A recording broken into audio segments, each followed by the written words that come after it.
daquilo que deve ser o dom natural de cada um de nós. Então, se alguém está enfermo e pede socorro, irmão, espera um pouquinho que eu vou orar para sentir de Deus se eu vou ou não vou. Não funciona assim.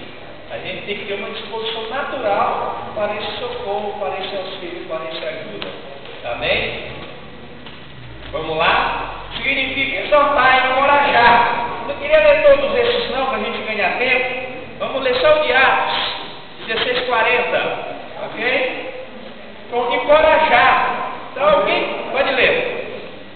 Tendo se retirado do cárcere, dirigiram-se para a casa de Lídia, e vendo os irmãos, os comportaram, então partiram. Os confortavam, os encorajavam, os exortavam. Alguém uma outra versão usa exortar, encorajar. Então, é o mesmo sentido.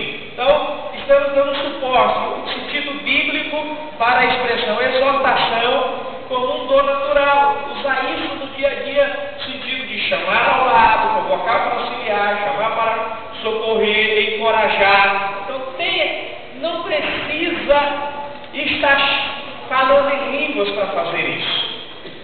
Se faz isso naturalmente, gente. Naturalmente, como um dom natural. E também confortar, consolar. Vamos ficar só com o texto de Mateus, porque ele é bem conhecido. Mateus capítulo 5, versículo 4, lá das bem-aventuranças. Confortar, consolar. Vamos lá? Bem-aventurados que choram. Por quê? Porque serão consolados. Consolados. Então, é nesse sentido. Então, os textos nos dão suporte bíblico, e esses textos podem estar dentro de uma outra classificação, mas o que eu quero chamar a atenção dos irmãos é que nós devemos ter essa atitude de exortação e ter em mente esse significado: chamar ao lado, convocar, convidar, convocar para auxílio, encorajar, confortar, consolar, chamar para socorrer, enfim, tendo tudo isso e agindo de forma natural. Ok? Bom, o próximo é repartir. O quinto, repartir, que também pode ser dar e distribuir. Este repartir, dar ou ainda distribuir, só tem sentido se não tem o M não, é se feito com amor. Quem lê esse texto de 1 Coríntios 13:3, esse é conhecidíssimo. Aliás, deve ser, não é? Pelo menos tem que ser. 1 Coríntios 13:3.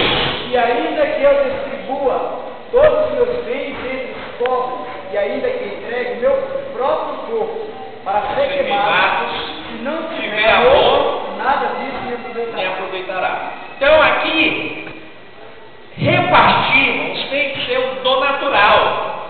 Eu não preciso buscar uma inspiração divina. Eu não preciso receber uma manifestação espiritual.